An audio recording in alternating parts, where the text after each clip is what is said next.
to that, definitely continue to type on the right-hand side. Give me comments, any questions. I see someone is asking about is not from 10. I'm not too sure what that means. If 执着的小金刚 would like to clarify, that would help me. But I just want to first and foremost welcome everyone for taking the time to come here today. Because, I mean, I see from Alex, who's dialed in from London, 2:30 a.m. is pretty legit.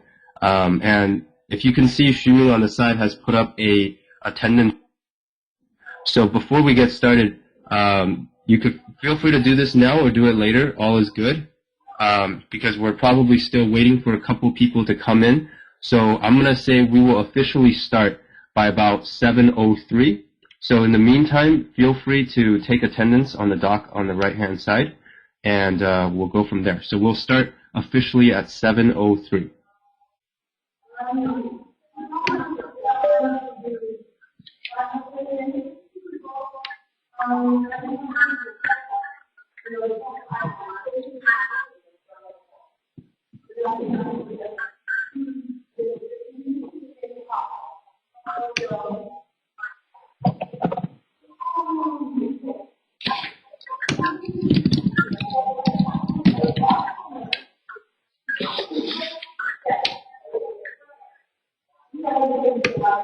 So we're about to start in a minute. So for the people who are currently here, definitely prepare your pens, prepare your pencil, have some questions.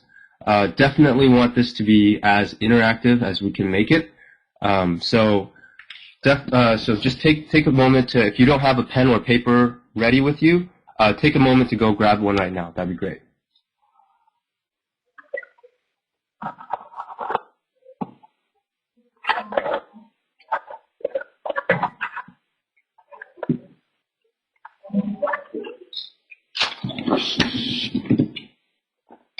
All right, great. So I hope that you all were able to sign up with the attendance and have a pen and paper ready.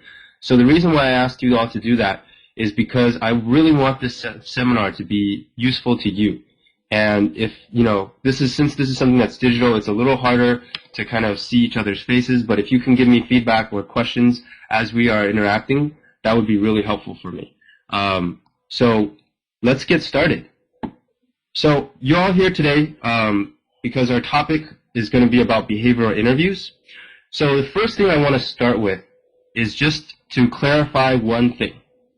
So basically today, when you are here, after you're done listening to this behavioral interview seminar, when you walk away, I can safely tell you that you will not yet be better at behavioral interviews. And that is because a lot of behavioral interview is very face-to-face. It's physical memory.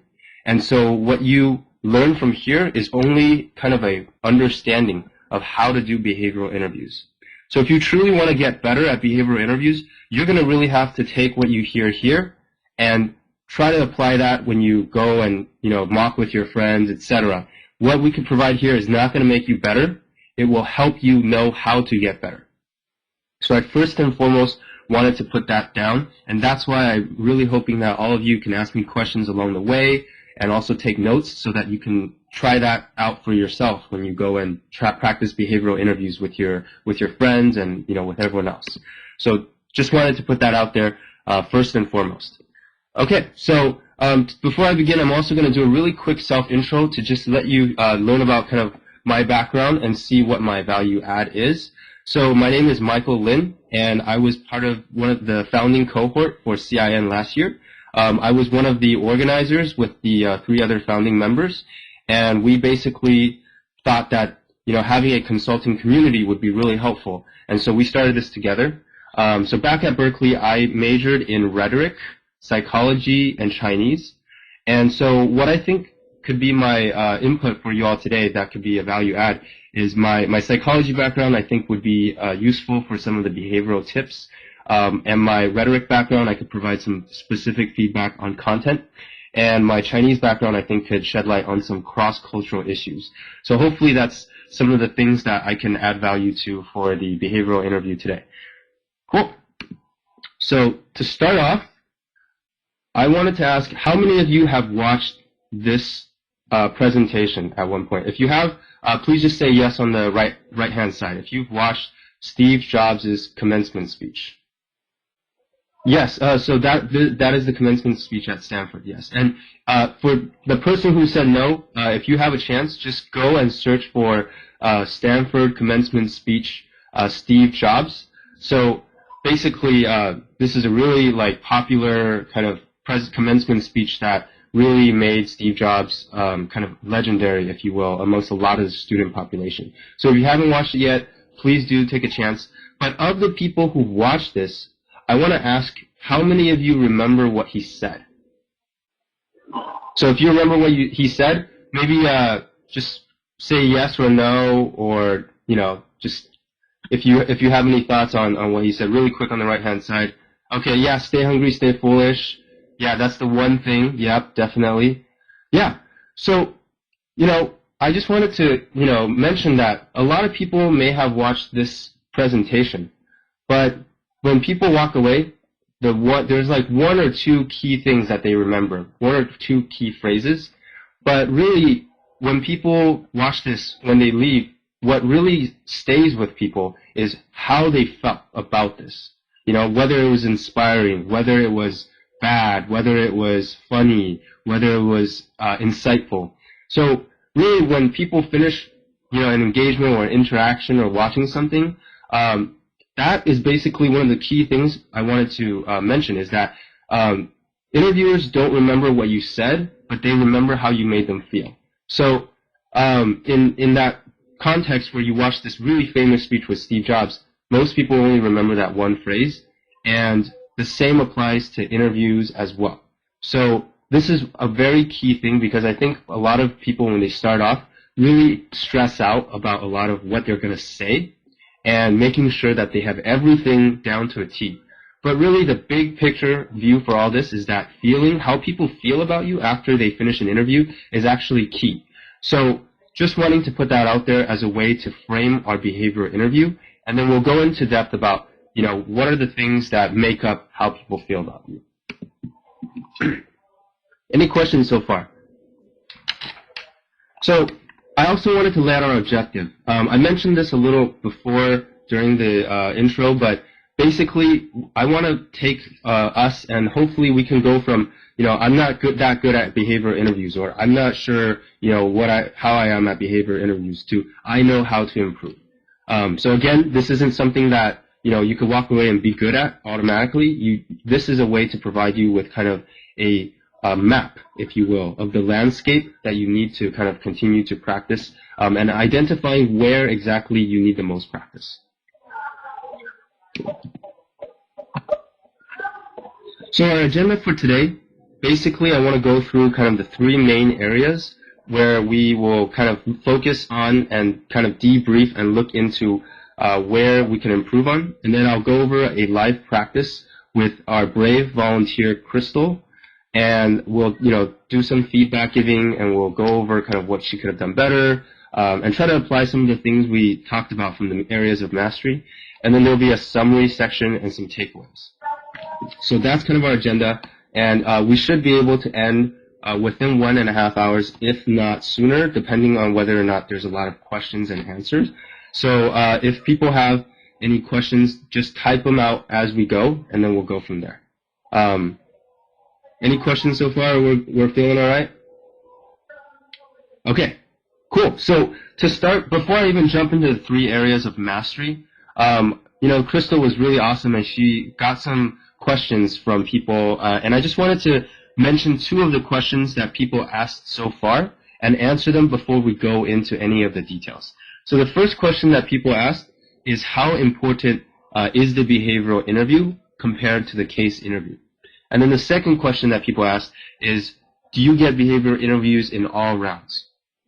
So really quick to frame kind of the importance, or what is the value of behavioral interviews and relative to kind of case interviews. So when you're interviewing, if you can't crack a case, basically that's pretty much almost game over. So being able to crack a case is like a standard thing that if you're compared to other people and that person can crack a case and you can't, then that already kind of sets the main differentiator. However, if you're both at a position where you've cracked the case and you are kind of, the people are looking at all these candidates and don't really know who to pick, then behavioral interviews are the strategic differentiator for the interviewers to decide who actually can get the offer. So behavioral interviews are really important in that they set you apart. And, case interview is kind of just the baseline, whether or not you pass. Of course, if you can crack the case really well, that also kind of contributes to that as well. But really one thing that, yeah, exactly what Xumin says, behavioral interview is kind of a tiebreaker. But then now I want to also kind of put a spin on all this. So the second question that someone asked is, do you get a behavioral interview in all rounds?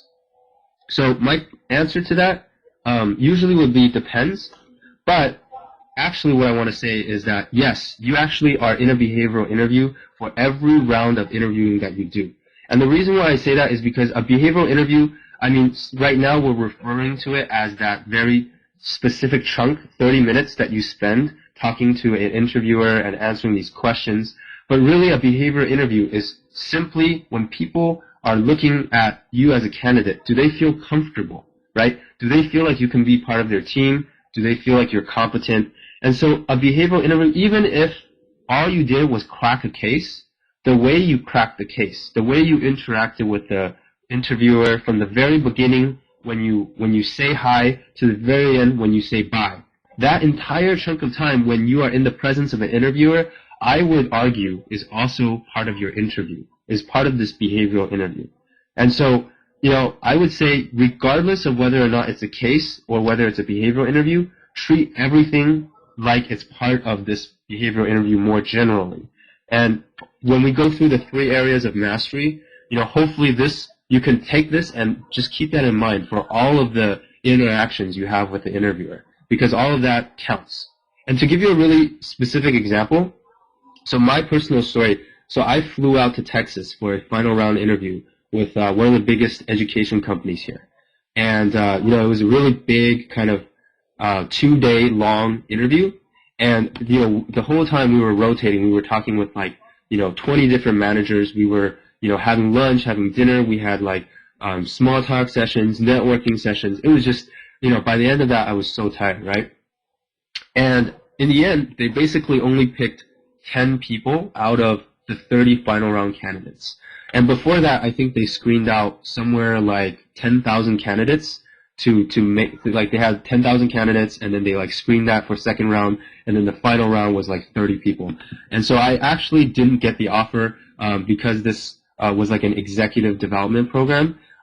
So they were trying to train leaders for the next generation. And so I actually talked to her, and she basically gave me this really interesting insight. So she told me that one of the key reasons why I didn't get this position was that there was one particular manager where it was a networking session, and I was trying to walk away from the networking session because I didn't want it to feel awkward. And so I said, I have a call. I'm going to take this call really quick. And so usually in a regular networking session, that's totally fine. But in that situation, because it was a 2-day long kind of networker or extended interview, that little detail was a huge thing that later on when the managers all got together to give different candidates points, this came up, and I actually was not able to get this role because of this small detail. And that was something that, had I not talked to my interviewer about, I would have never known that this small detail could have made such a big difference. So that's just to highlight kind of how important it is to just be conscious of your entire time that you're doing a behavior interview, and that, you treat this whole thing as very serious and not slipping up on any of those parts. Cool. Any questions or any thoughts about that so far? Okay, great. So I hope you all have your kind of pen and paper in hand right now. So the next thing we're going to do is dive into the 3 areas of mastery. So the 3 areas of mastery are going to be content, presentation, and engagement. And I'll go into that in a little bit more detail.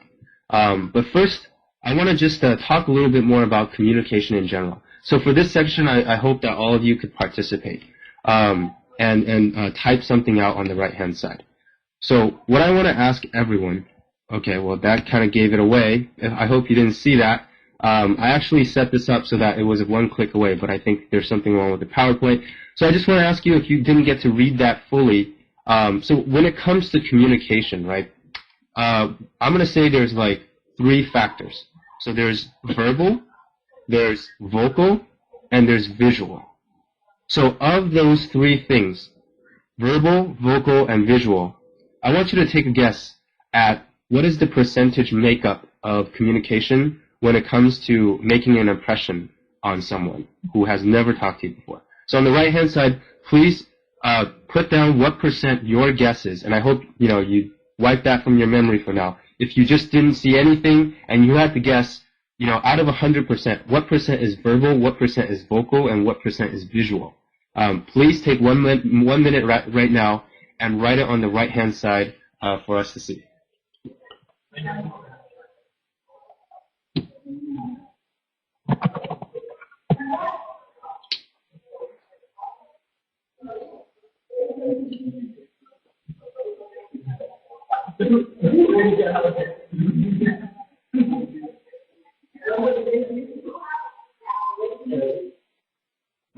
So I'm going to wait until, I see 26 people here, and I'm only getting about 5 responses. So I'm going to wait until I at least get another 4 or 5 more before I move on here. Okay, so I see a lot of, I'm seeing some people, put a really nice emphasis on the visual. So, some people are putting 60%, 80%, 70%. Some people got 50%. We have 30% visual, 50% verbal from Li Jianyi. Okay, pretty good. Maybe I'll wait for one more response. Someone who hasn't contributed yet, feel free to, okay, cool. Great, cool. So what I'm about to show you right now is a study done by a professor at UCLA, and this is actually a very popular and widely cited statistic. So basically, this professor kind of simulated this like interview environment where there's like low contact between the interviewer and the interviewee beforehand, and just to see kind of making a first impression what people really take away from communication. So let's take a look. So this is from the Journal of Consulting Psychology in the 1960s. 7% is verbal, 38% vocal, and 55% facial or visual. So this is really interesting, right? Because, a lot of times when we think about communication, we really put a heavy emphasis on the verbal.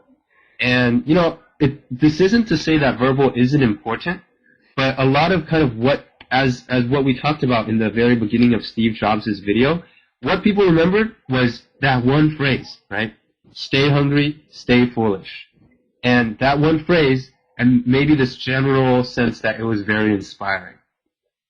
So I think this kind of statistic, is really interesting to help us highlight what are those things that go into communication. And if you look at that, that's about, 80+% is nonverbal.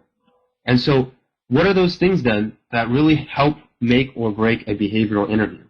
And so we will take the next kind of 20 minutes and just go through, the 3 different pieces, 3 different levels of behavioral interviews, and then we'll start to break some of this down and see what are those, how do you improve or how do you work on the vocal or the visual, or what are those things in verbal to watch for. And I want to stress here that although verbal is only 7% from this statistic, how you express that makes a big difference. So if you don't know your content, that will severely impact your other nonverbal gestures.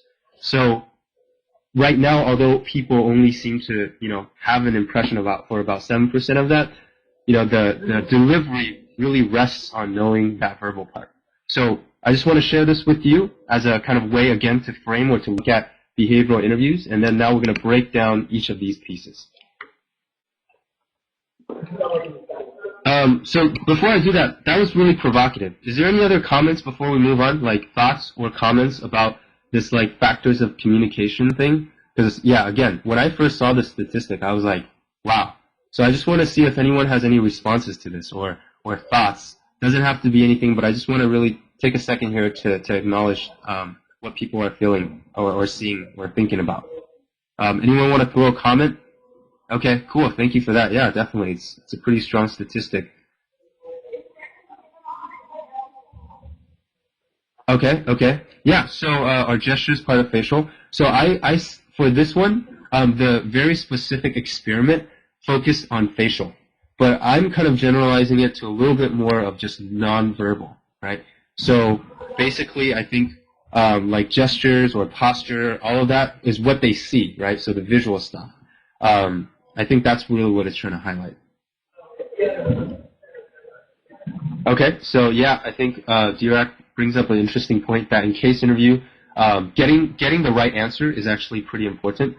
And then also what Zhao Qi mentioned, recruiters do care what you say, but really at the end of like if you think about it, an interview, right? There's like 20, 30 candidates, or maybe not that much, but they're going through a ton of candidates, right? And then after all those candidates, it's not that they don't care about what you say, but they probably won't remember what you said.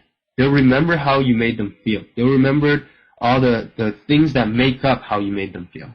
And so what Li Tianyi said, appearance is part of the visual as well.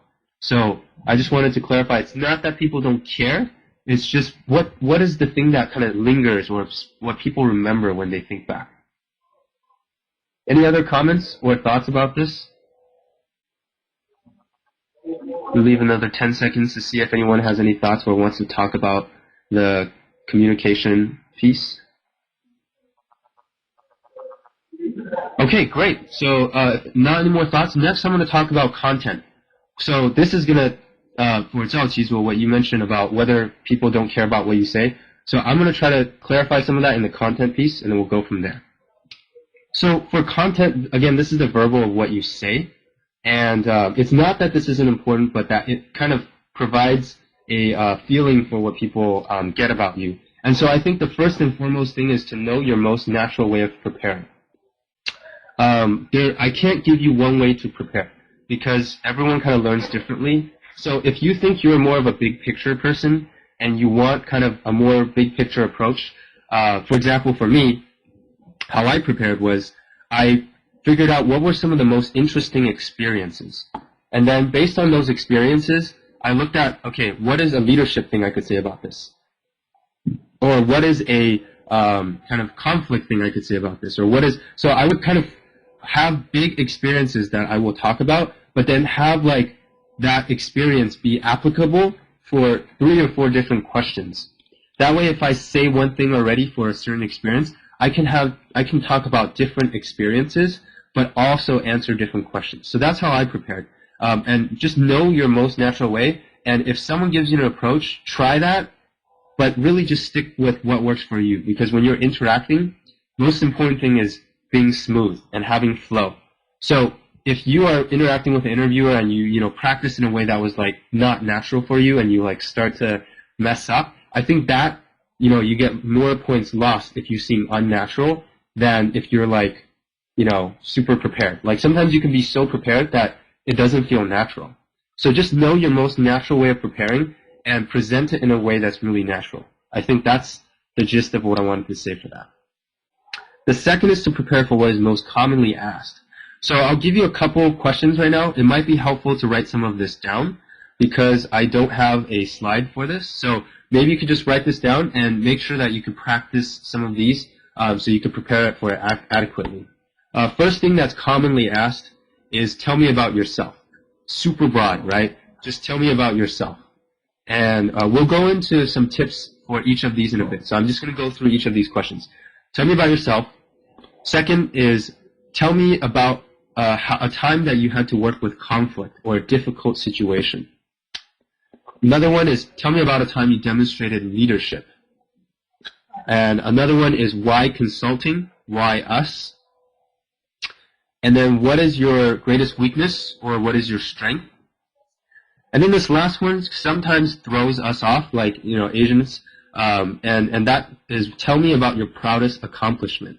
So I think a lot of us, maybe feel like we want to be a little more modest about stuff. So what is your proudest accomplishment? Sometimes that throws people off. So these are some of the commonly asked questions. There may be more. Xiumin, if you know any other commonly asked ones, feel free to chime in. But these are some of the most obvious ones. So my name is Michael, and I'm currently a legal assistant at Google, and I helped co-found some of the CIN stuff. So, okay, cool. So that's to answer your question for the newcomer. So I'm going to go through kind of each of these questions and provide a small tip for each of these so that we can practice or kind of think about some of this. So the first thing about tell me about yourself, basically I think what I want to mention is that you want to maybe try to frame it in a way where you're telling a story. So you want to figure out, like, is there a way to make this sound natural? Because I think a lot of people, when they try to answer tell me about yourself, either try to answer the question, why am I a good fit for consulting? Or they try to answer, why am I awesome? Or something like that. Or it's like too prepared. It's way too scripted. So I think those are two common mistakes that people fall into when they try to answer the question, tell me about yourself. So the key thing about tell me about yourself is to really try to strike up a connection, right? To make your interviewer feel like you're human and not just like scripted machine answering some random question. I can give an example for this a little later, but the key thing I want to mention is just to avoid those two pitfalls. Okay, second question about, tell me about a time you resolved conflict. I think the key thing here is to focus on a specific action that you took that either like addressed this issue or prevented conflict from happening. So again, key thing, highlight your action. Third question is, tell me about a time you demonstrated leadership. I think, especially if you notice your resume where it lacks leadership, I think you should try to figure out if there's a way you could talk about a leadership role, or when you took proactive, steps towards a team project or anything like that. So just wanted to welcome Joy to the class. And so basically, yeah, just for leadership, I've noticed that sometimes with the resumes that I've seen, if you don't have a clear leadership role, do try to find something in a team setting. Again, because consulting, you work in teams. If you can find something in a team setting, that would be very helpful for you. As for why consulting, why us, right? So for why consulting, I think basically just answer two things or try to respond to two things. One is that you are able to work with people, and second is that you're also very analytical. I think basically if you can try to address that, because in consulting that's the combination that people look for. People oriented but also very analytical.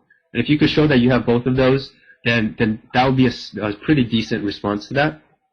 And if you could have a personal experience that's similar to consulting, that's also going to be really helpful. Now for why us, I think definitely do your research and find out what does a company kind of focus on, or what do they really care about. This is where you can demonstrate that you've done your research. What is your greatest weakness? So basically, your greatest weakness, I think the best way to talk about this is to frame it as a shadow side to your strength. So there's a statement, right, is that when you have a hammer, everything to you looks like a nail, right? That's like a quote that I've heard. And so oftentimes when people have a strength, when they overuse a strength in the wrong context, that is something that is considered a weakness. So, for example, if someone is very, very, Shimi, I work too hard, that's just lame. No, I'm just kidding. In consulting, they want you to work too hard, right? They want you to just squeeze every bit of energy you got out. But I think if you don't want it to sound cliched, like some people will try to say something like, I'm too, like, perfectionist, right? Like they try to like say things that are actually positive, but they like try to frame it slightly as like a weakness. And I think interviewers pick up on that, and they might think that, okay, you're just BSing me. But if you can give a very like specific or very like you don't want the weakness to like knock you out, right? You don't want to say, oh, I don't think I'm analytical. Okay, well, guess what? Like, consulting is probably not for you, right? So you don't want to cite something that will threaten your candidacy for consulting. But you want to figure out what is something that's related, but something that you can be coached to improve on. So, for example, maybe like for like I don't know. I'm just make common weakness too focused on details. Yeah, I think that's a good one. You can maybe say like perfect. Xiumin brings up a good point, and Xiumin, feel free to talk too, because I think you're open for mic, so feel free to jump in whenever you want. But I think that's exactly one common weakness. Another one for me might be that I can maybe cite an example is maybe like sometimes I feel like I try to when I'm balancing like my work with like interacting with others, I sometimes tend to yield with working with people, and sometimes that means I have to like backtrack and make up on my work, and so I might kind of have some time management issues a little bit when that's the thing, but I'm aware of that and I'm willing to work on it. So I think if you ever cite a weakness, also like highlight that you're aware of that and what you have done to work on that. And then Xiaoyue says technical weakness, no experience of CS instead of soft skill. Okay, that's a good question. I think it's okay to cite soft skill, but you should talk about what you've done about it. So if someone says, I've had trouble with public speaking, then the next thing you should say is, but I've taken this opportunity in this class to practice speaking. I'm also signed up for a Toastmasters course, etc. I mean, your counselor might have some insight in that area, like highlighting the technical weakness. But I feel like, if you have a like soft skill weakness and you show that you are working on it and that, it's not going to be something that will, completely knock you out, then I think that's fine to mention. You just have to show that you're coachable, right? Again, like when you go into this role, very likely you're going to be a business analyst. And so the work that you do is not going to be always like super client facing all the time. Like when you're a consultant, that's probably more true. So the soft skill stuff is coachable, right? And the technical stuff is definitely slightly less risky. So, but either way, I would say just talk about what is it that you've done to address that. Cool. Any other questions or thoughts on this weakness piece? Or any of the other questions that I mentioned, the tips and stuff? Okay, so one more question that I mentioned was tell us about your proudest accomplishment. Sometimes that comes up, and I think for this one, I think you just need to focus on why is it that this thing makes you proud. I think that, like, if you're just, I will answer Xu Xiaoying really quick, but I just want to say, so for the proudest accomplishment, why is it that you're proud of that? I think that's a very like important like reason, and if that reason is like because you worked in a team or because you were able to accomplish a deliverable in a tight timeline, be sure to highlight the why as well as what you described. But I'm gonna let Xu Xiaoying say a little thing really quick. It seems like she might have a question. Hello? I think you could talk. If you wanna ask your question, feel free. Okay, well, if not, feel free to. Okay, she's not on the mic list. Yeah, I think I just like clicked on that. But anyways, Xu Xiaoying, feel free to write what your question is, and then I will try to get around to that. Okay, cool. So let's move on really quick and finish the rest of the content pieces. So the next piece is to tell a story, have something memorable. Okay, so let's. And let me finish this point before I answer the question. So tell a story, have something memorable, because you're going to have, 20 people who are at the interview. So what is it that makes you memorable? I think you should definitely prepare for a kind of key selling point that you have and make sure that kind of sticks. So for me, I can tell you, I'll give you an example. So when I was interviewing for a large education company, they had us make video resumes, video cover letters. And so what I did with my kind of video cover letter was on the third kind of point I was trying to make, I included a video of me skydiving. And the skydiving was, I was not afraid to push my limits. And what's really interesting is that basically before I met any of the interviewers, when I got to that education conference or that final interview, they said, "Are you the skydiving guy?"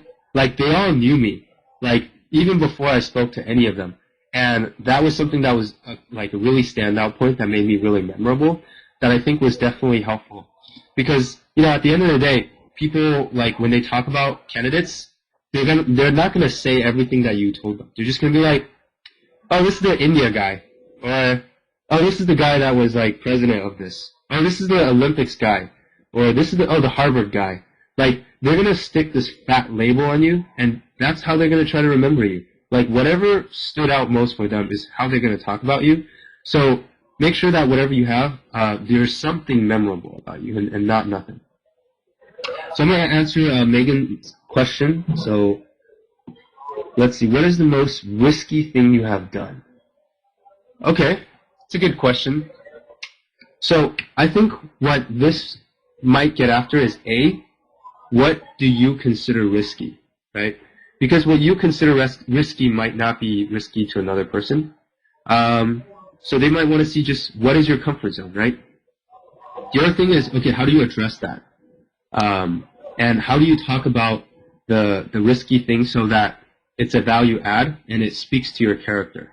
So I can't give you a very specific response, but I think if you can address like why is it risky to you, make sure it's a like interesting or reasonable answer, and what is it that you've done that made it like meaningful, and not just like, oh, I did like some random rock climbing thing. Like why was that significant for you? And if you can tie that back to consulting, that's even better, but it really depends. So I just want to put that out. And then Joy says, how can we put these things on the resume? Good question. So the skydiving thing was kind of a more like, radical example of what I used in the interview. So what I actually use for consulting is that I focus on kind of what was one thing that I had that no one else had, and that was that I was a triple major, right? So not a lot of people who interview with consulting companies have a triple major in rhetoric, psychology, and Chinese. And that sets me apart, so I want to make sure I highlight that. Yeah, I did a lot of summer school. It's pretty intense.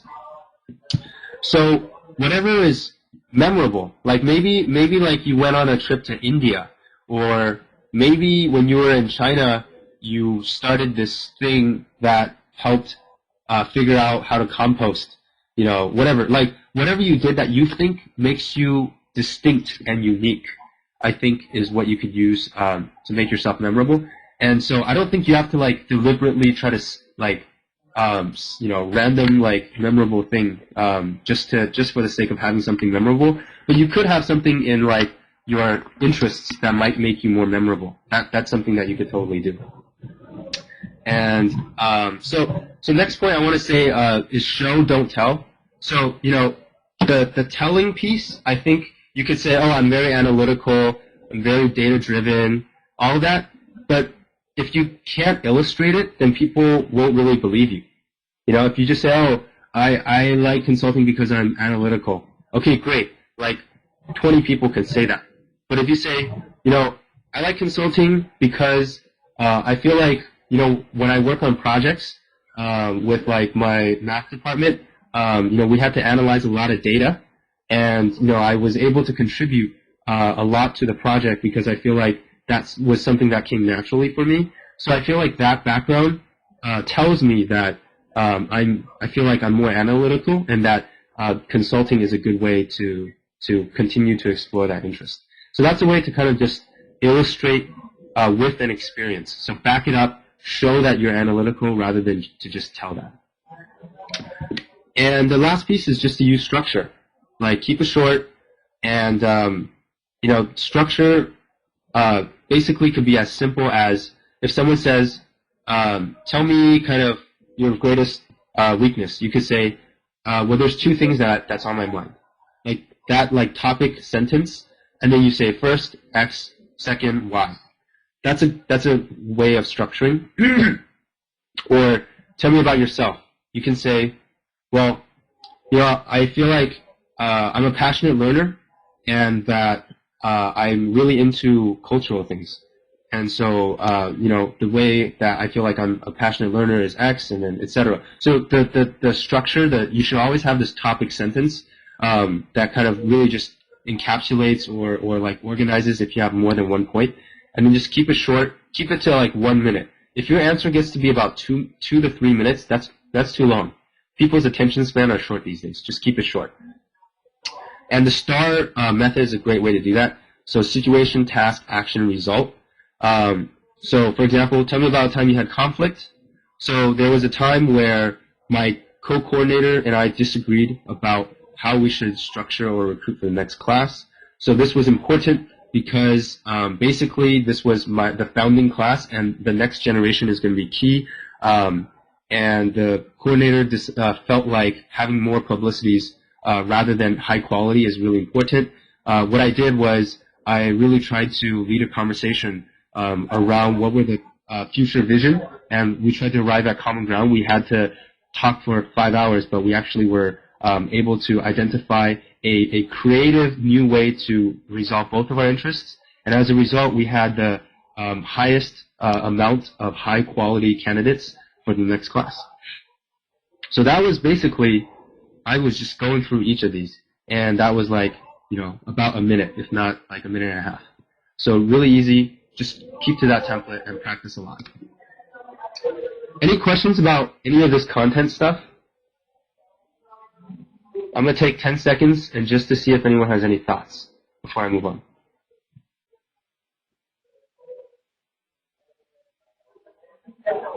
And I hope some of you are taking some notes because I feel like, a lot of this you're going to have to practice later. So.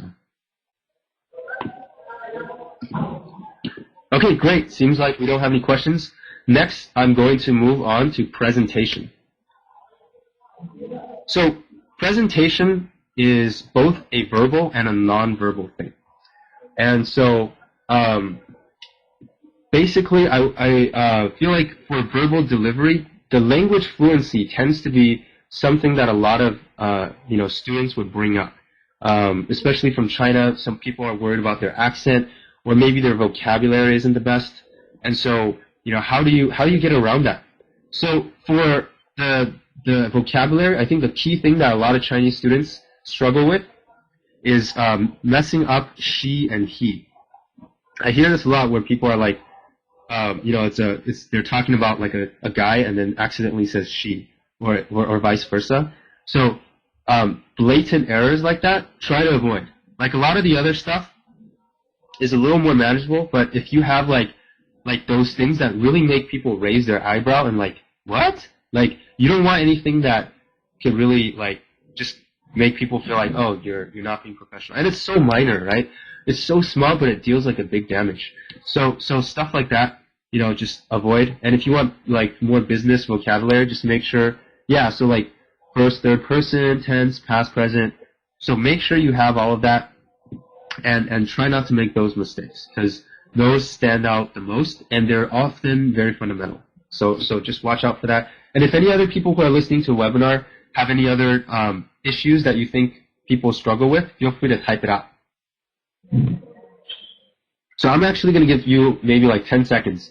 If people right now just maybe mention some of the things that you feel like you personally struggle with, or other people you think may struggle with. For like vocabulary or like the language issue.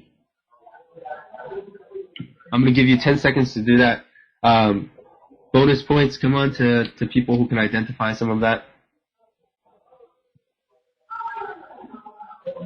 Okay, yeah, definitely.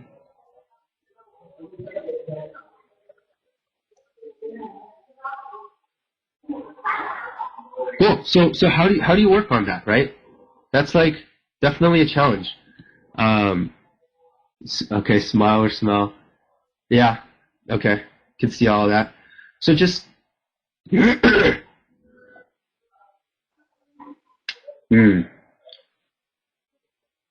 Okay, yeah.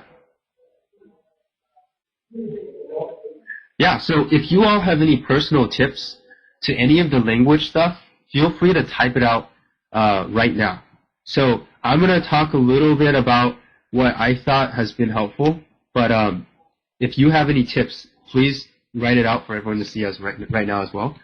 One thing that I've heard that really helped people was watching movies and like watching like talk shows, right? Like especially like I think Big Bang Theory, right?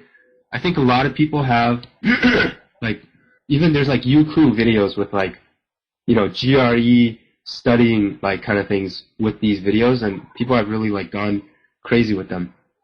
So I would say watching some movies, American or like English speaking movies, listening to the radio a lot helps. And especially I want to add, House of Lies, okay. I want to say that one thing that really helps is to repeat after people. So basically repeating after what you hear. So if you have a subscription to The Economist, if you're listening to what they're saying, maybe you could take the magazine and like as they're reading, like try to make yourself sound exactly the same as what they're saying. And I think that could be really helpful, is to just simply repeat. And for me, actually, so the way I'm talking right now, I listened to a presenter on who talked about the personal MBA, like a book he wrote, and I thought the way he talked was very interesting. So I actually tried to articulate myself and follow exactly what he said to make myself just sound just like him. And I think that really helps. So yeah, definitely try to download the podcast. If you do The Economist, there's a British accent, so you might pick up a slightly charming British accent if you try to do The Economist. But they write very well. So I think you'll pick up the grammar and you'll pick up the way they talk in a very interesting way. So try that. And as for intonation, okay, when you watch movies, shall we watch with subtitles? Feel free. I think if it helps you, do that. If you feel like you need subtitles, otherwise you can't understand, start with subtitles, but I would push yourself and later on maybe turn it off and try to see if you can understand what they say. Because another issue that some students tell me is that they have trouble understanding what the interviewer said, right? And if you have trouble understanding what they said, then obviously you can't really respond. So I think being able to really understand and hear well is very important. So if you can watch it without, try to get to that. And that should help your listening skills. Yeah, I also have one more comment. Yeah, go for it. So basically we've discussed how the verbal delivery, so the accents, vocabulary is important in consulting interview. I also want to stress that besides just working on your own, vocabulary, cleaning up your accents and intonation, all that, you also need to understand and kind of be familiar with like other accents, because to understand that in consulting firm there are a lot of English as a second language speaking people, especially with Indian Americans.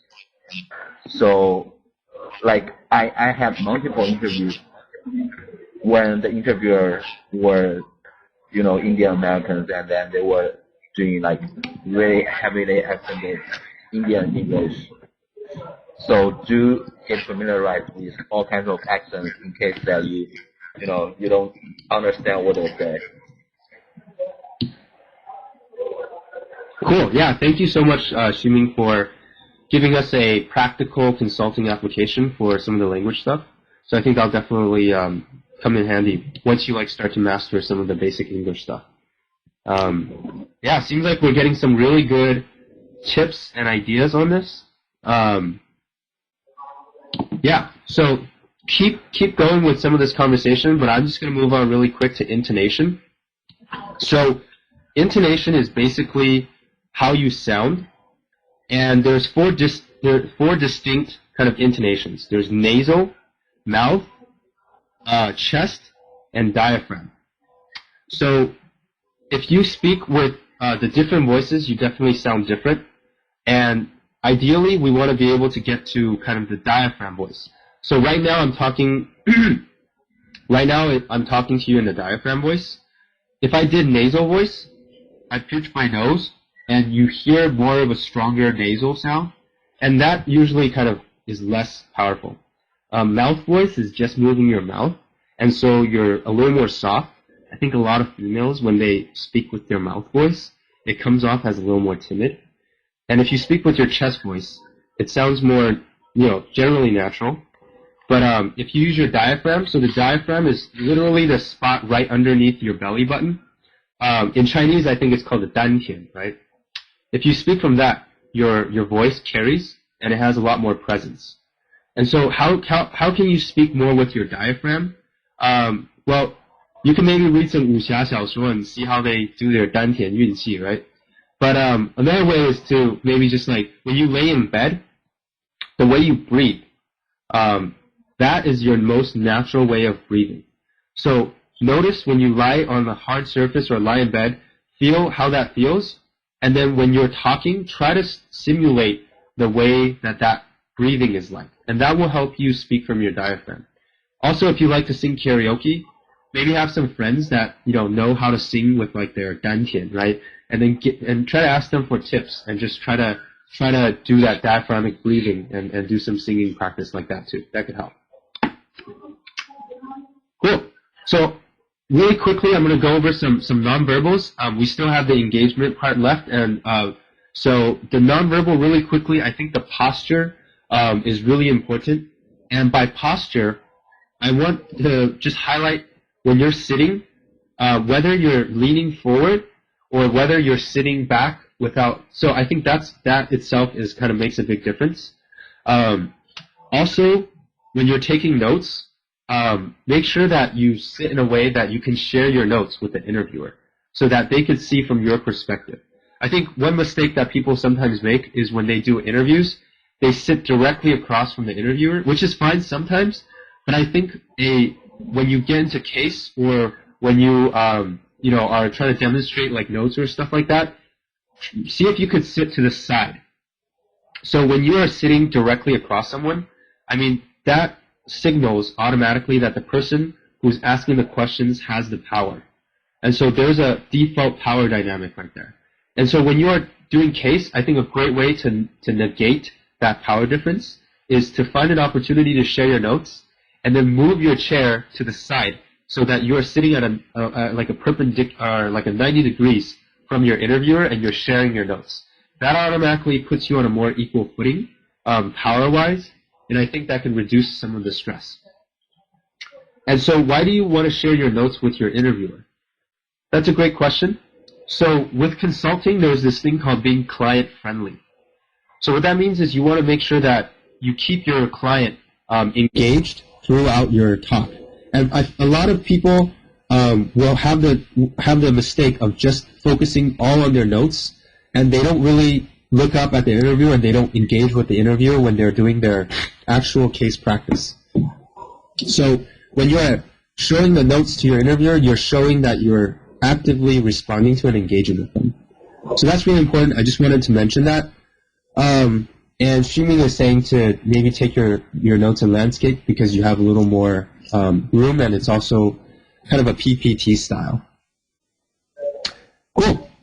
And a second thing I want to mention is just facial expression. So, just making sure you smile. Like, I can't really give you all any coaching on that right now because we're not face-to-face. I think I could give feedback a lot better when I can see it. But I just want to mention that as one thing to keep in mind. So when do people feel like they could smile more? So one way to do that is actually boost your mood. And how can you boost your mood?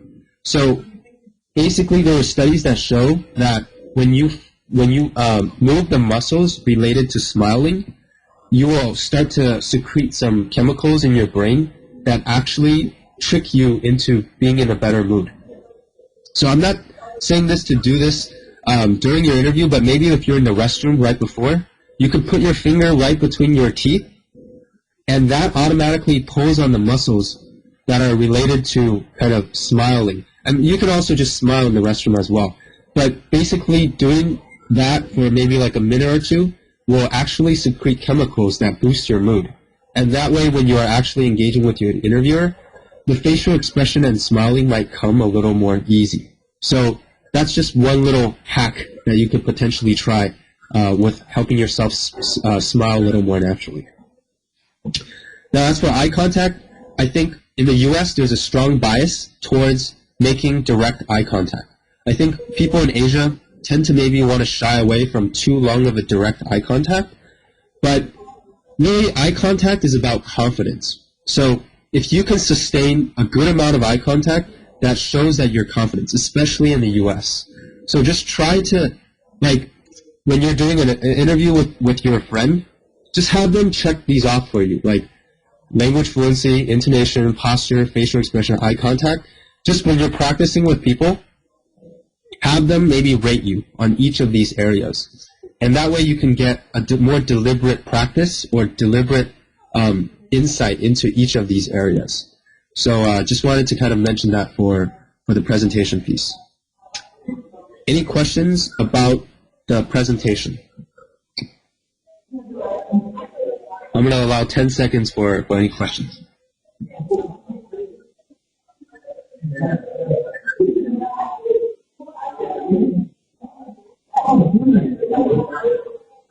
Okay, great. So we're moving on to the next, which is the engagement. So this is going to be hard because, you know, engagement is this like more elusive thing. I'm not saying it's hard because, you know, it's not easy to do, but it's harder to pin down what exactly goes into engagement. But I have three main things that I want to share. So first is just to know your cultural audience. So I think with your audience, I think there's some cross-cultural issues worth pointing out, especially with interviews. So for the U.S., there is more of an individualistic culture. So what that means is that interviewers really like people who show that they have a personality. So when you're talking about kind of the things on your resume, you want to make sure maybe you could have a more personal spin to it. So instead of saying, like, I have experience in X, I have experience in Y, maybe say, you know, I really enjoy doing this, and I tried to explore that by doing this. So when you say, I enjoy, like, learning, or I feel like I'm really interested in like science or whatever, I think that personal touch of personalizing, owning what you did as part of your personality, that strikes well with more Western interviewers. And I think for Eastern interviewers, there's more of an emphasis on just like your background, your experience, your background, your education. So I think a lot of folks from you know, international students would emphasize more of their experience as a way to back themselves up. But really what they should try to highlight is some of those more personality type things. So do make sure on your resume to maybe fill out, like, you know, what are your hobbies? Maybe just a couple things, but make it interesting. That way your personality has something that people could kind of resonate with. Second thing is just to listen well. And what that means is just seeing what is it that your interviewer is interested in. You know, what time of day is it? Are they starting to feel tired? What details are they excited about? Like when you say something, do you see their eyes widen? Or do you see themselves yawning? Or do you see them, you know, like all the different things that they do? Just try to see, when you say X, see how they respond to that. And then based on what you observe, I think you could try to either elaborate more or cut it short. So that's kind of just listening well and noticing their body language. And another really helpful little hack is to remember their name and to say their name. So at the beginning, if they say, oh, what's your name? Oh, my name is Joy. And then, oh, and my name is Joe. And then you can say, oh, nice to meet you, Joe. That way you repeat their name so you remember it. And then during the interview, you know, as you go through it, maybe there's certain parts that you're unclear. You can say, oh, can you clarify that for me, Joe? Like, just slip their name in there. And maybe at the end, you know, hey, thank you for your time, Joe. I think really appreciated talking with you. I think just mentioning their names can really help create more of that sense of engagement. And then the last thing is just communication styles. So I won't elaborate on this too much, but there's 4 basic styles. So there's, and you could find this if you go look for true colors on the internet. So basically there's people who focus more on details, and that's like gold. People who really focus on relationships, that's blue. People who focus on kind of the big picture and what's really exciting, and that's orange. And then people who really focus on the theory and abstract stuff, and that's green. And so, depending on those different styles, people, like your interviewer, if your interviewer is a blue, you can tell because they'll start off and they'll say, oh, hey, nice to meet you. How's your day? How are things going? And then they'll want a small chat. They want a small talk with you, people who are blue. So in that case, if you want to build rapport, you should also maybe do some small chat and just kind of keep that going. For people who are more bold, they just want to get things done. So they'll stick very closely to time, so they'll care a lot about time, and they will really just kind of crank things out and just, get through with things and be very specific about details. They might notice things on your resume that are more detailed, and when you answer things, if you can give them more details, that would help them. For people who are more green, they're more theory-driven, so they're very analytical. They'll start to ask you a lot of questions about things you say, like, why do you do that? Why did you say that? And they'll start to say things like that. So if you can give them a very concrete why, or answer their questions in a way that they are satisfied, that's a great way to build rapport with them. And then the last one is orange. So very big picture, and they really like fun. They like interesting things. So you want to talk about the coolest things, and have a lot of energy, and talk louder, and show them that you're excited, right? And skip the details, because they're not going to care that much about whether or not you went through 50,000 spreadsheets. They really just want to be excited and they want to have fun. And so you want to make sure you keep the energy up and keep the engagement going. So if you want to learn more about these different communication styles, I think it'd be really helpful to know your style, like what you default into, and what are the styles of the people that are interviewing with you, and try to match that. I think if you can match that, you'll start to be able to create some rapport and that engagement that will help people feel that you're memorable and that they really enjoy the interactions. Any question? I kind of blazed through this a little bit because I do want to get to the actual section, but let's see. There are two interviewers completely different. That's totally fine. I think you just have to adapt. First interviewer, just use one style. That's why I think listening well is so important. Just to notice, when they come to talk to you, are they looking at your resume on their way here? Because if they are, they might be just, more interested in what you did rather than who you are. But if they come and they're looking at you and they give you a big smile and they ask how's your day, I think that's a very different. You just gotta feel it out and just as you are the pre-engagement, start to scope out where you think your interviewer prefers and what they do, and try to match that. Another thing I want to point out is the handshake is super important. So practice handshakes. Go handshake with people. Make sure it's a solid handshake, because that leaves a really strong first impression. So if you have a chance, maybe if you go to a career fair, grab a buddy, and then just go to the random tables that you don't really care about. Or if you care about it, that's fine too. But just go up, shake their hand, introduce yourself, and practice all of these details. So practice the listening well, seeing what they're into. Try to guess what style they are. And remember their name. So practice the engagement, practice the presentation, and then have your buddy, so that after you finish engaging with them, you can talk to your buddy and be like, hey, how did I do? And your buddy can give you some feedback, right? And then next time, your buddy will go to a different table, and then you give your buddy some feedback. So for girls, do you mean the handshake, Joy? Are you saying whether the handshake is important for girls? Okay, so for girls, it's very interesting because a lot of guys sometimes will try to overpower a lady when they're shaking hands with them. So I think one key thing is to make sure that your handshake is firm. So especially for girls, I think if you have a weak handshake, then people will assume that you're not confident and fit you into this stereotype. So you don't want them to overpower you by over-squeezing your hand. So if you give them a handshake and it's firm, another way to do it is if they press your hand too hard. So I think I heard that some interviewers will do this on purpose, right? They will stress test you by either pressing your really hard, or maybe they'll make you sit on a low chair and like talk like from like high to low to like intimidate you.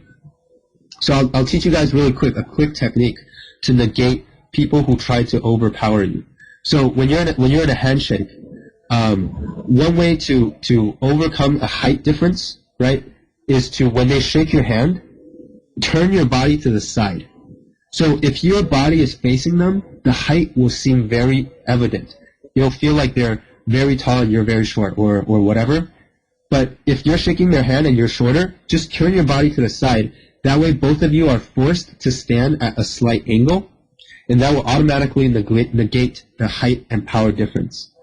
And the second thing about the handshake, the overpowering handshake, when they shake your hand and they press harder than usual, what you can do is with your other hand, with your left hand, you can move your hand and tap their elbow, and use that to create some distance, but also to almost demonstrate that you're in control.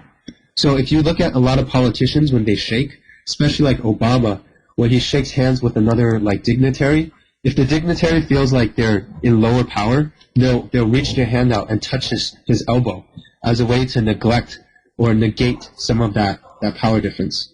So that's just two quick ways you could make a good first impression and negate any power difference when you're doing a handshake. Any questions, any thoughts on that before I move on? I'm gonna give a 5-second pause to see if anyone has any thoughts.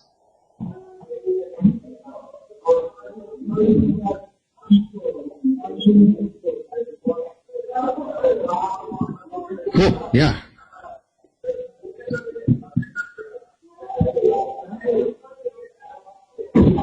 Cool, and Alex, thanks for hanging in there. I know it's getting really late on your end, so it's hitting 3 a.m., so really appreciate you sticking around there. Cool, so in the interest of time, I'm going to move on so that I don't keep Alex up too late. Basically, to summarize everything we've kind of talked about, you want the interviewer to walk away feeling that you're confident and competent. And very important, you want them to feel like you're client-friendly. So basically, this feeling is what you want to go for. A lot of details, it's okay if you forgot to say a certain thing, as long as they can feel like you are confident and that you're competent. That is the best thing you can do. You don't need anything else. Make sure you have that as a baseline and have something memorable. And the rest, you can kind of just, it's not that big of a deal. So just don't stress about that. Keep these in mind. Practice this with some of your teammates and your buddies, and hopefully that can help you get better. All right, so I've been talking for a really long time. So let's apply some of what we learned and do a live practice and feedback session. So Crystal is going to be my trusty assistant here, and I'm going to, let's see, let me see if I can pull her up really quick. I think she might have been signed out accidentally here. Okay, great. So Crystal, can you hear me? Can you speak? Perfect. Can you say one sentence really quick just to see if we can hear you okay? Okay, perfect. So Crystal, we're going to do a quick mock, and I'm going to front this by saying that, oh, there's echo, huh? Okay, so I'm going to front this by saying that right now we are interviewing with Bain. I don't know if you've done your research on Bain, but we're just going to assume that I'm from Bain, and we're going to do some quick questions. It'll be about, 10 minutes, and then we'll give you some feedback. I realize that a lot of you right now who are listening don't have her resume with us, but that is okay. So I'll try to ask questions that are a little more general. And so for the rest of us, I want all of you to take a look at your notes that you might have taken, and as we are doing the live practice, see if there is anything that you feel like, you see like that Crystal is doing well, or some things that you feel like you could probably give feedback on, and just be engaged, be active. Don't just listen, but also listen to see how what Crystal says applies to what we talked about. Okay, is that good? I want people, if that's okay, please say yes on the right hand side. Okay, cool. Okay, great. Cool. So, perfect. Thanks a lot. For Joy, we are listening. We don't have visual cues. So that automatically, I know, already kind of knocks down some of the things that we talked about. But for now then, focus specifically on content and also focus on the intonation and the delivery. So we're going to focus on that for now. And then for the live practice, you're going to have to do that with the people that are around you. Okay, Crystal, how are you feeling right now? Are you ready? Ready? Yeah, I'm prepared. Okay. Okay, cool. So let's get started. Okay. So, Crystal, hey, nice to meet you. My name is Mike. Very nice. Nice to meet you. Yeah, so I'm really glad we get to chat today. And, I just wanted to let you know that basically you're going to be my last candidate for tonight.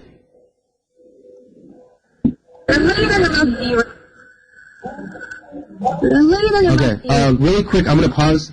I'm going to say for the echo, is there a way to, okay.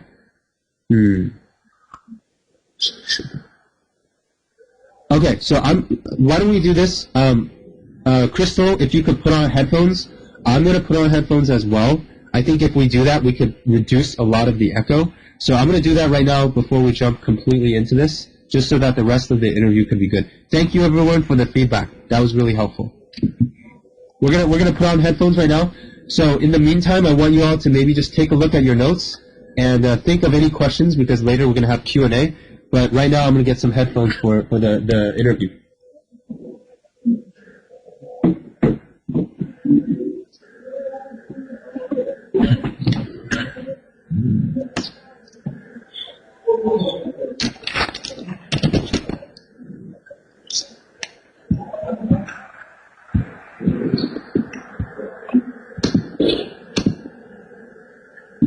Okay, so I have my headphone on. Crystal, are you ready to go?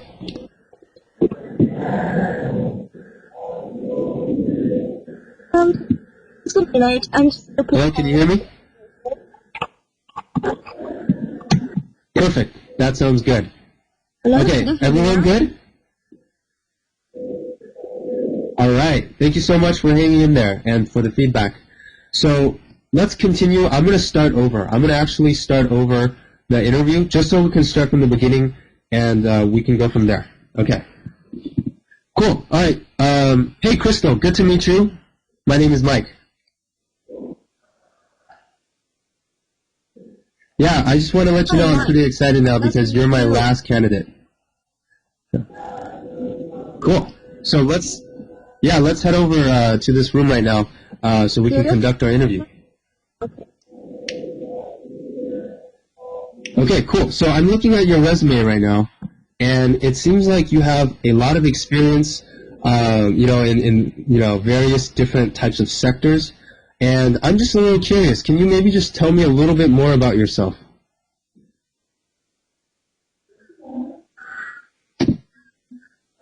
Okay. I'm a engineer from my student from Tsinghua University and just completed my exchange study in Canada. I would say today is a great honor for me to have this last conversation with you. In my self-introduction, I don't want to really touch to my academic and social activities on my resume because I'm quite positive we'll talk about it in detail. Now, I want to convince you with my personality, which I believe distinguishes me from others. I believe my model perfectly defines me who I am. That is, I'm no special talent. I'm only passionately curious. I'm just such self-motivated and quick learner. I'm always willing and ready to act whenever possible, whether from my own new experience in Canada or from the coach matters, even from my own mistakes. Why I'm never afraid of making mistakes, because it's just after those mistakes remind me of details still need to improve. Without those mistakes, it may take me extra years to realize where my weakness lies in that point. So, all in all, for me, the challenges are never obstacles, but a precious chance to push myself beyond the limit. solving the problem itself is really exciting to me. So I think this personality as risk taker and a true learner will distinguish me with others. Yeah, cool. Thank you for telling me a little bit about yourself. That's cool that you had some experience being in Canada. I think it's definitely a helpful experience. Now, you mentioned that you are a risk taker. So can you tell me about maybe some of your experiences that you might have had taking a risk with a group, with a team, and whether there were any challenges and how that was?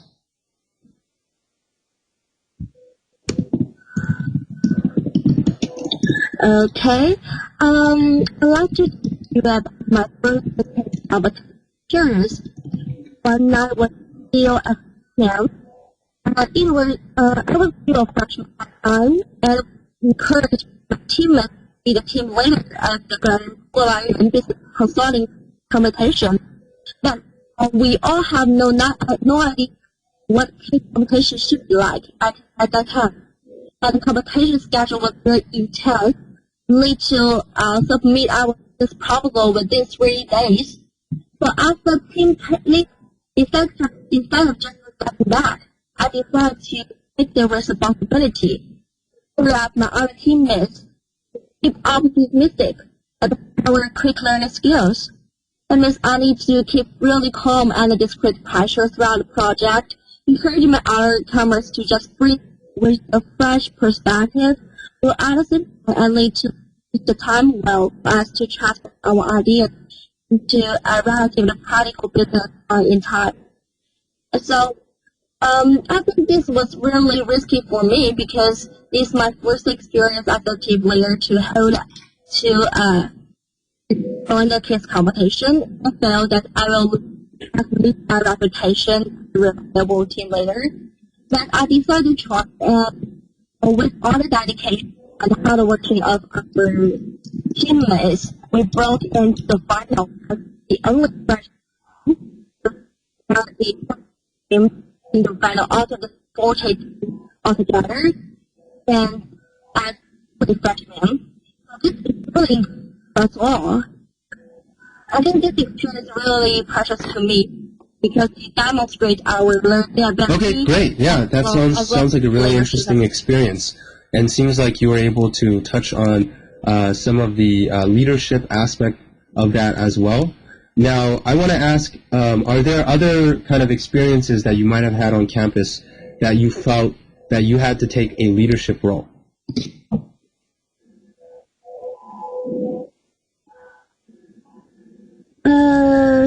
Yeah. Actually, yeah, I was the leadership of our volunteering club. We have volunteer teaching club, and to help the students in the Hebei province to just go to the schools to teach them during our weekends. I was the president of that club. You want to know more about what? Yeah, sure. I would love to hear what you did with this volunteer group.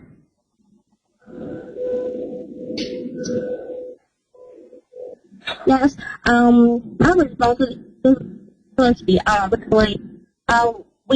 need to establish the long-term connections with the school Hebei, and I need to just pre-contact the directors of that school to make sure that our volunteers are going to launch their schools, where we are going to live, and such stuff like that, and also need to balance our volunteers the academic background to ensure that we can teach all kinds of the subjects that the school requires. We need to cover all subjects. And after all this, we need to make sure the safety of our volunteers. And when we use I need to help our volunteers to share our experience with other other club members.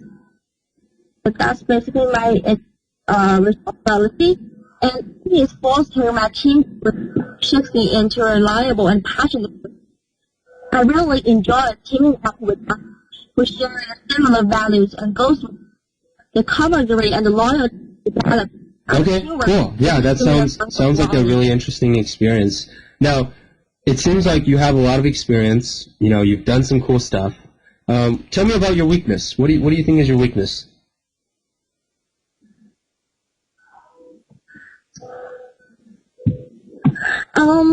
I think one of my weaknesses, sometimes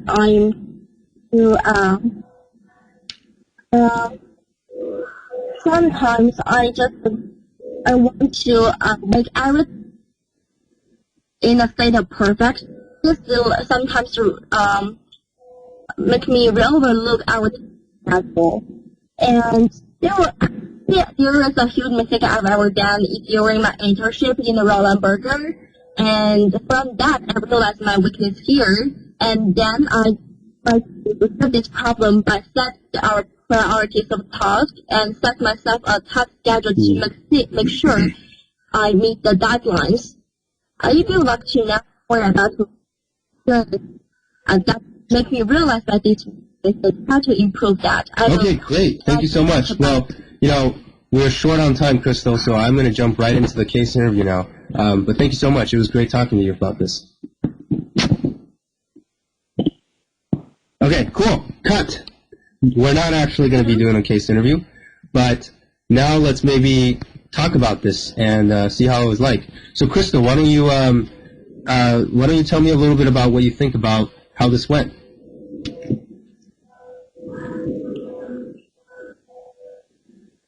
Oh, actually, I'm a little nervous, especially when you try to ask me about my leadership, because I used to think that there's only one question for leadership in our interview, but you asked me to prove Yeah. So, it's a good question, and I actually did that specifically because I saw that in your resume you only listed one leadership title, and the rest of your experience was all very different. So when I noticed that as an interviewer, something went off in my head, and I said, okay, I'm not too sure about this person's leadership skill, so I want to ask a little bit more about this. So that's actually what triggered that. So I did it on purpose, just to see whether or not you had more than one kind of example to give.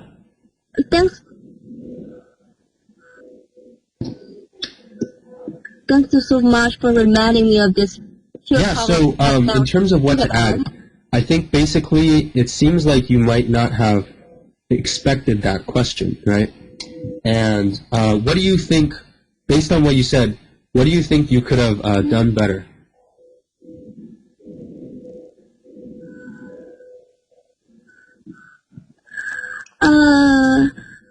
I think I should, you want to know more, my idea of how I should hire for the leadership experience. Okay.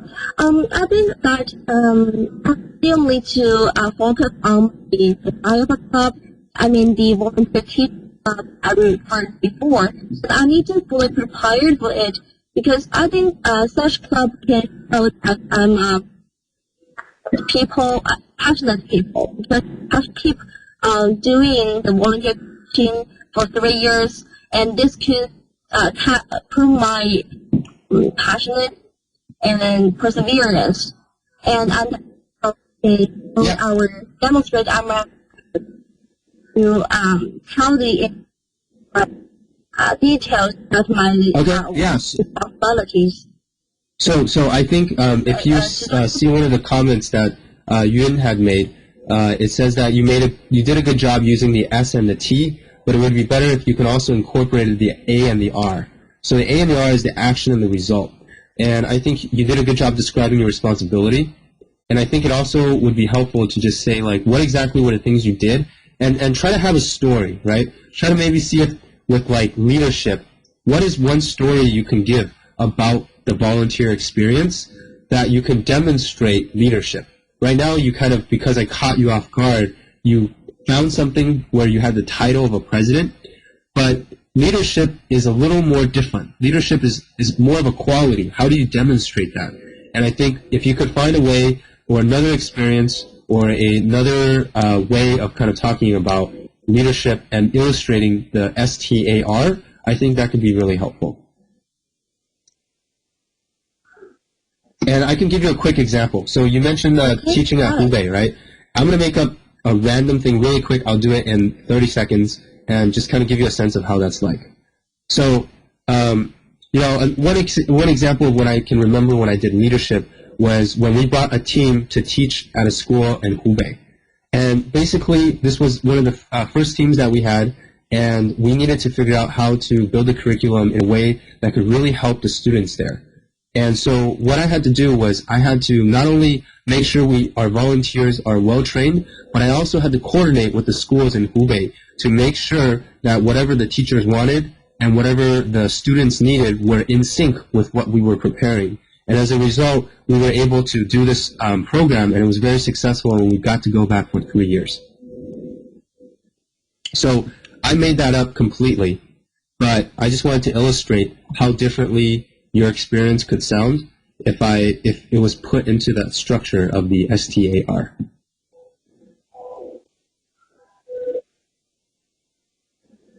Yeah, that's really Okay, cool. So really quick, Ling Xiao is mentioning something about your self-introduction. Do you have any thoughts about your self-introduction and how you could potentially improve on that? Or what do you think you did well, and what do you think you could improve on?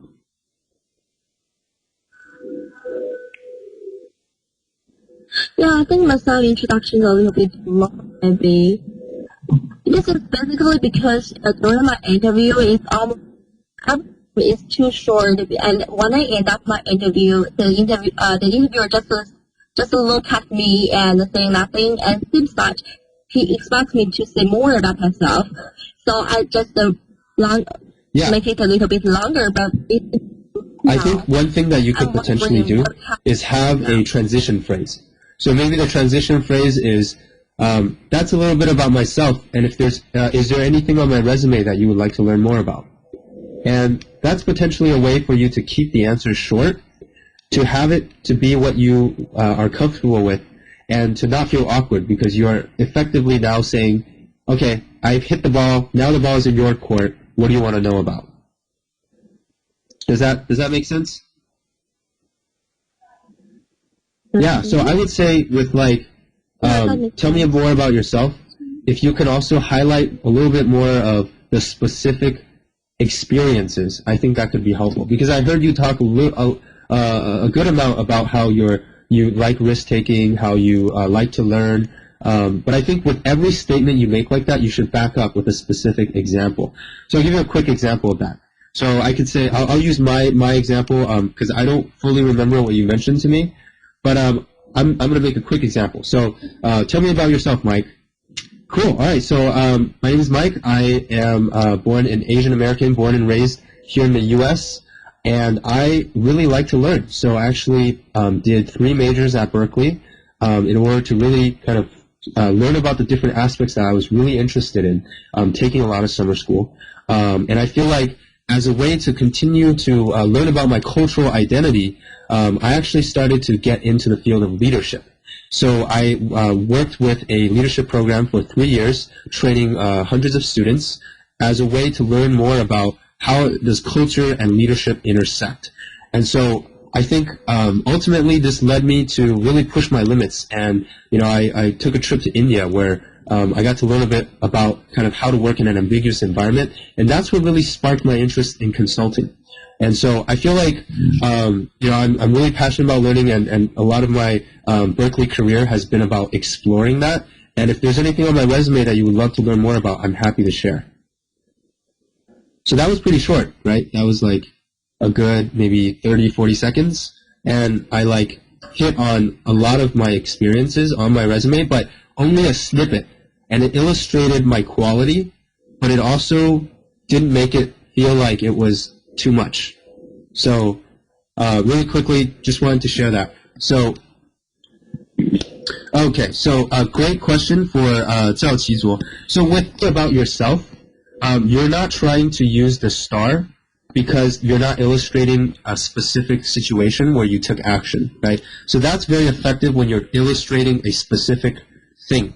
Now, tell me about yourself is more of a, it's like saying, show me what you're like. It's like saying a magazine catalog, right? Tell me what products you sell. And it's more of like giving them a general view of like who you are and not really a deep dive into a particular thing. Star is like saying, if you have a magazine catalog, star is like saying, this is the red sofa and it sells at this price and it's great for this, it's great for that. Like star is making sure you hit all the key points you need when you're focusing on a specific experience. Shunin, you wanted to jump in? Let me see if I could add you on the mic. Quick time check. So we're currently at 8:30. I can see us running for another 9 minutes, and I hope that's okay with people who are still around. So I'm going to say we're going to potentially try to end this by 8:40. So if you want to stick around, feel free. But if you need to take off now, that's totally fine. But I'm going to try to wrap this all up by 8:40, or whatever your time is in 9 minutes. Shunin, feel free to jump in. Yeah. Okay. Yeah, so I'll be really quick. So what I see as the first question being, self-introduction, what I see is it is actually a perfect chance for you to kind of implicitly guide what your interviewers will ask you in the behavioral interview. So for example, if you are really confident about your leadership on your resume, but not very confident on your internship experience, then when answering the question of tell me about yourself, stress on the leadership part and try not to mention too much about the internship. Then the next question your interviewer will ask you will likely to be the leadership part, because you've just, devoted about two-thirds of your time in self-introduction or your leadership on all the kind of things you've done in the past. And that can actually trigger the interviewer's interest to further investigate of what you actually done and what's the result of that. And so this is actually my way of preparing my behavioral interview. So each time I just pick, say, 3 stories out of my resume that I think will be the most relevant and also the easiest for me to demonstrate that I will be a good consultant to the interviewer.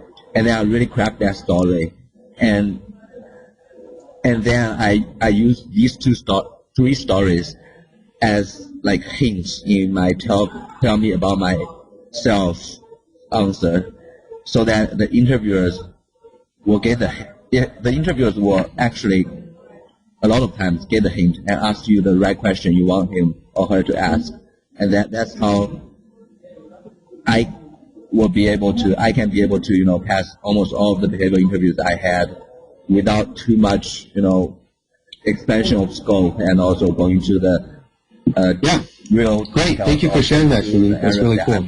So any other questions before we move on? No other questions? Okay, so why don't we give Crystal a hand? I think you can give her a hand if you click on the orange button. Thank you for Crystal being brave and doing the live mock interview with us. Thank you so much. Cool. Yes, oh, sure, you have a question.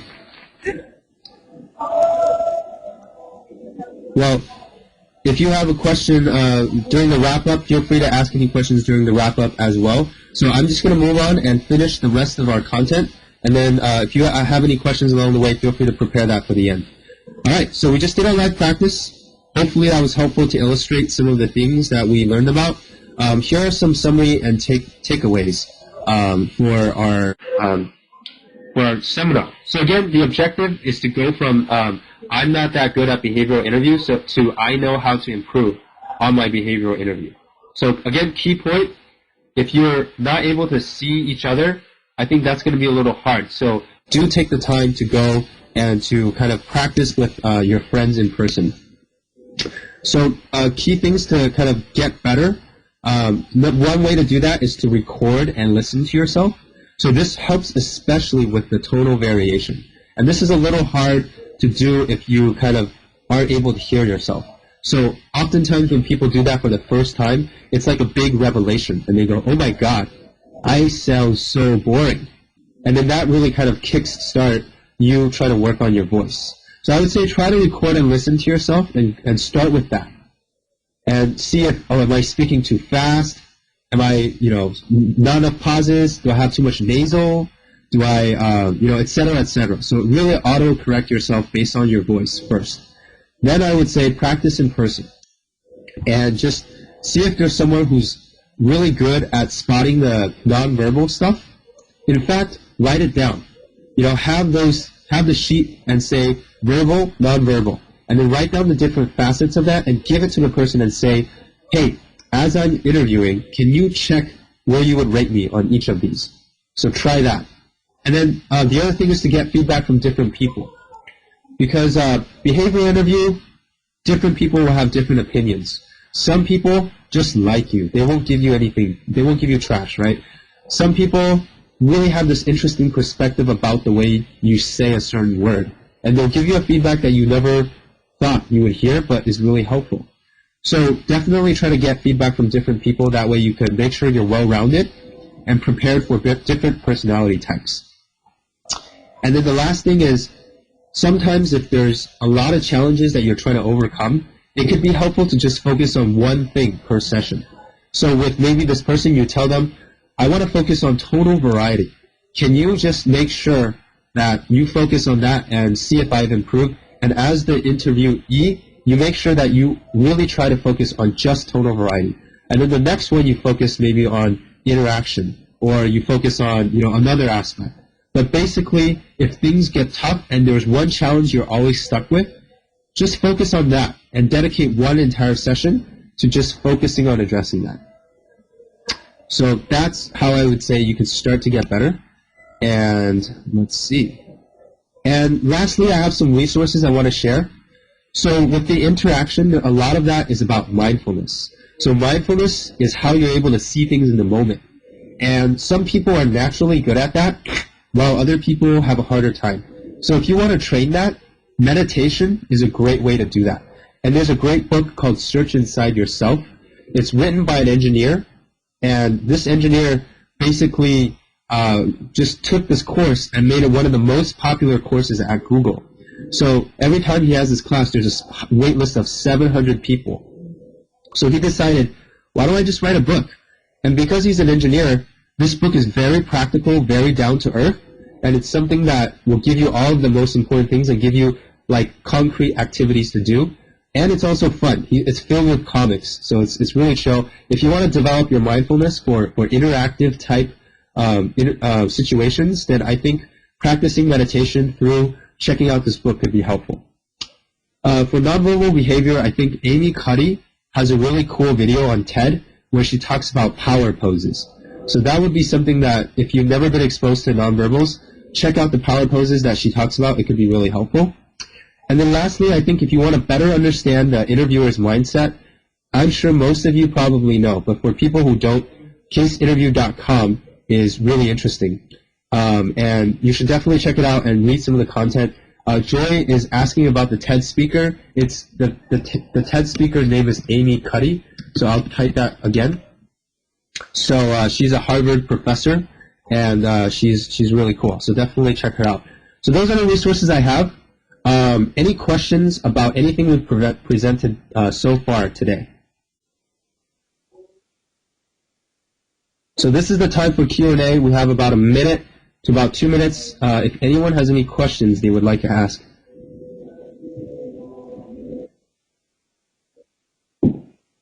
Okay, cool. So I hear applause. I think people are pretty much done. Thank you so much for everyone paying attention. Last thing I just want to throw out there, if you're interested, if you thought the webinar was helpful and you want to hear more about from me or just like stuff I'm into, I actually use Google Plus a lot to post articles and interesting things around psychology, around tech. So if you're interested in the stuff I post, I can put this down so you could feel free to check out kind of the things that I post. And for So, Chizuo, to answer your question, the beginning part is a tad long. I would say yes, try to condense that to 30 seconds to a minute. So hopefully that can improve that component. And for Joy, yes, it is a little hard to interview when you can't see people, but actually potentially you can have notes. So the advantage of that is you can have everything laid out in front of you, and you can just literally read your notes, and no one will know. So that's the dirty little secret to interviewing on the phone. And Ling Xiao asked about resume.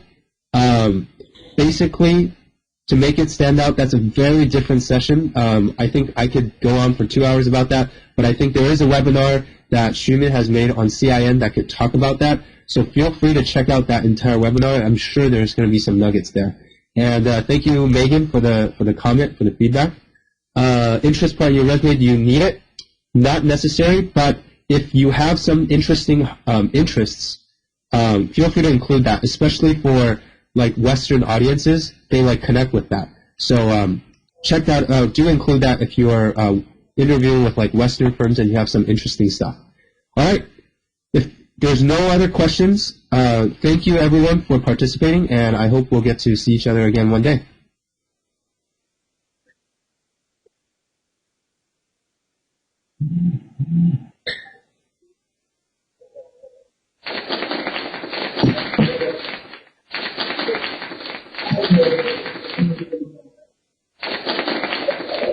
Okay, seems like we got one last question from Dheeraj and Joy. So has questions, can just ask, right? if people want to stick around, feel free. I can stick around for maybe another 5 to 10 minutes to answer any remaining questions. I just didn't know if people had any. So Joy, if you what is your question, and then we'll go to Dheeraj afterwards. And if you got to leave now, feel free to leave now. So Joy, why don't we start with you since I gave you the mic? If you have any questions. And then we'll see what Dheeraj has.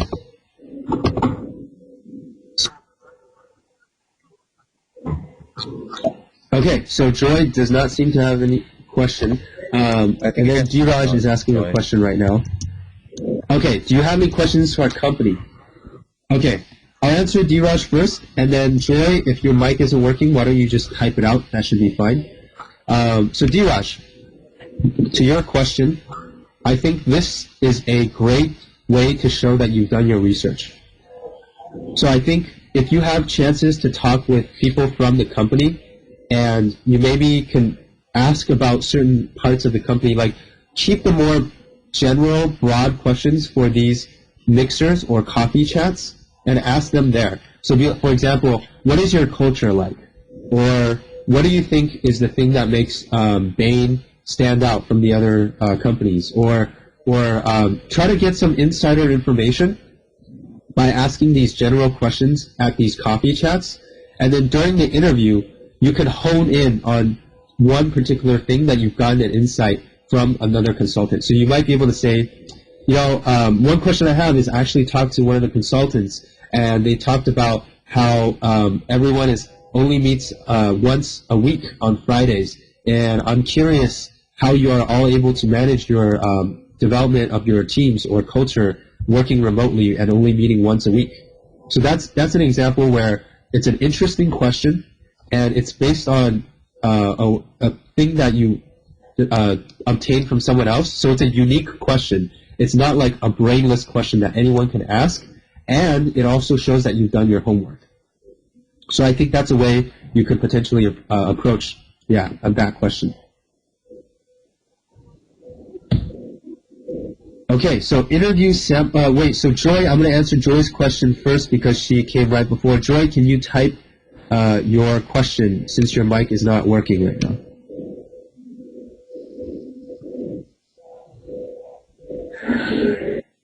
Oh, hey, it's working now. Yeah, it's working. I'm not sure if my mic is working. Can you hear me? Oh, okay. Yeah, I also typed in my question. So I mean, like for this webinar, we talked about how like we can excel during interview, but I don't know, like I think it's sometimes I submit my resume, but I don't necessarily get an interview. But like how? Okay, what's your second question? Like actually get an interview before I know all this like interviews. Because you said you had two questions. Oh, so, second question is just like, yeah. So I'm a freshman in the college, so I don't know if you have like some Okay, advice. great. So I'll answer your first question, which is how to get an interview. College, right? So the first, I think, is you need to understand what is it that interviewers do when they look at a resume, right? So first and foremost, I think there's oftentimes a point rating where they will look at your experiences and give you points for whether or not you satisfy certain criteria. So one of the easiest ways to score a lot of points is to have a very strong GPA. So I think people in the consulting industry give a lot of points for whether or not you have a strong academic background, and that's like an easy win. If like and SAT. So SAT scores or like just demonstrating you have solid academics is one way to boost your score and your chances. Second is I think they look for. Yes, I think a lot of companies have implicit cutoffs. I don't know exactly what it is, but I think basically there's I don't know, it could be like 3.4, 3.5. If it's below a certain amount, they'll just cut off. Or maybe if it's like between 3.5 and 3.7, they'll give half a point. Or 3.7 to 3.8 is like 0.7. And then 3.8 and above, they give you 1 full point. So there usually is a very concrete way they allocate points to different pieces of your resume as a way to screen out certain candidates that just don't fit in the first place. So if there's that cutoff. Yes, so usually 3.7 is safe. So if you can at least get that, you'll get the full points for academia. You want to look at whether there's leadership experience. I think that's also another place that some people may miss out on, which is why when I looked at Crystal's resume, I immediately picked up on she didn't have that many leadership experiences besides that one case. And so that got me to want to ask questions in that direction. And so usually that's another place where you could score points. Another is maybe like how big name your school is. So I think a brand name school also gives points. So if you're like Harvard, probably a 1 point. If you're Berkeley, like 0.7. If you're like, oh, okay. Yeah, well, I think I don't know exactly what the allocation for the points are. I'm just giving you a sense of how the resume is critiqued.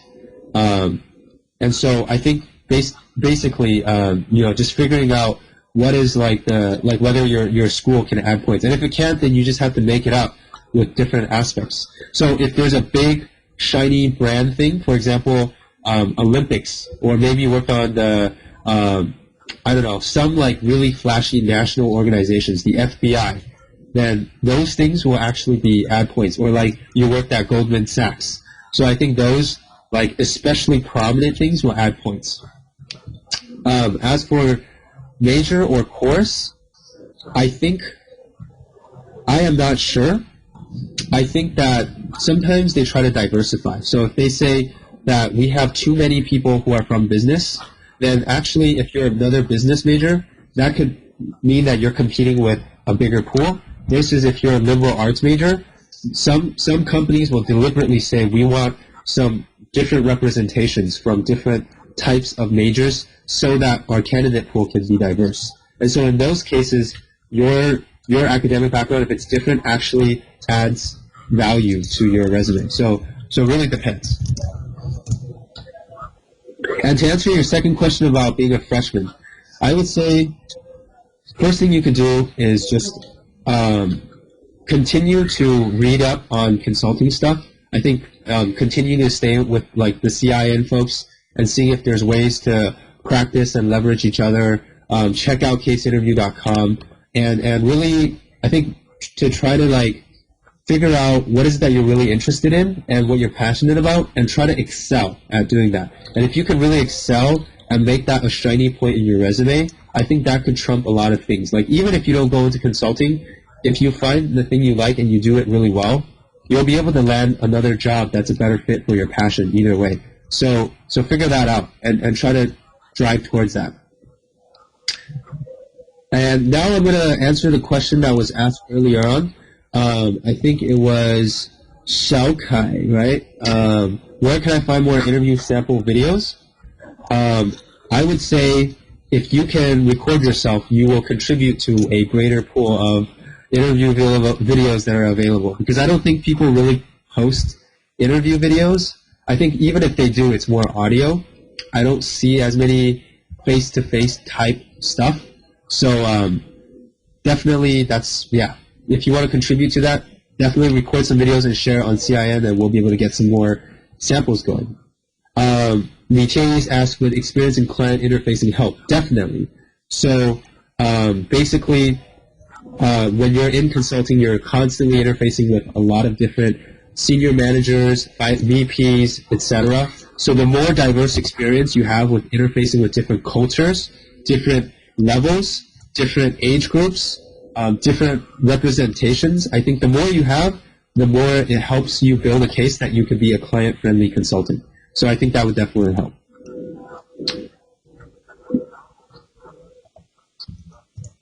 All right, cool. Well, thanks again to everyone. And again, if you're interested in checking out what I'm interested in, feel free to follow my G Plus page. Otherwise, hope to see you around sometime. Cool.